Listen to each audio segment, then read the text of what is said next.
మిత్రమా, ఒక చిన్న మాట చెప్పనా? సంతోషంగా, ఆనందంగా, ముచ్చటగా ఉన్నటువంటి భార్యాభర్తల సంబంధం మూడు ముక్కలైంది అంటే దానికి కారణం ఆ ఇద్దరి మనుషుల మధ్యలో ఇంకొక మనిషి ఇన్వాల్వ్ అయ్యారని అర్థం. అందుకే ఏ మనిషిని నీ జీవితంలోకి, మీ ఇద్దరి మధ్యలో గొడవలోకి లాగకండి. వాళ్ళు వచ్చినా రానివ్వకండి. మీ కష్టం ఏంటో, మీ బాధ ఏంటో మీరిద్దరు కూర్చొని చూసుకున్నారనుకో, ఆ కష్టం తీరుతుంది.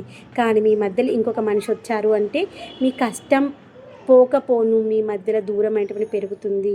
చివరికి ఆ యొక్క బంధం కూడా పోవచ్చు. అందుకే కష్టం వస్తే ఎక్కడ కష్టం వచ్చిందో ఆ ఇద్దరు మనుషులు మాత్రమే కూర్చొని మాట్లాడుకోండి. అటు తరపున వాళ్ళు, ఇటు తరపున వాళ్ళు ఎవరిని పిలవకండి. మీరిద్దరు కూర్చొని మాట్లాడుకోండి. మీ మధ్యలో కష్టానికి, మీ ఇద్దరి మధ్యలో బాధకి కారణం ఏంటో మీరిద్దరు మాట్లాడుకున్నారనుకో, దానికి సొల్యూషన్ దొరుకుతుంది. మూడవ మనిషిని తీసుకొస్తే సొల్యూషన్ రాకపోగా ఇంకో కొత్త ప్రాబ్లం అంటే క్రియేట్ అవుతుంది. గుర్తుపెట్టుకోండి.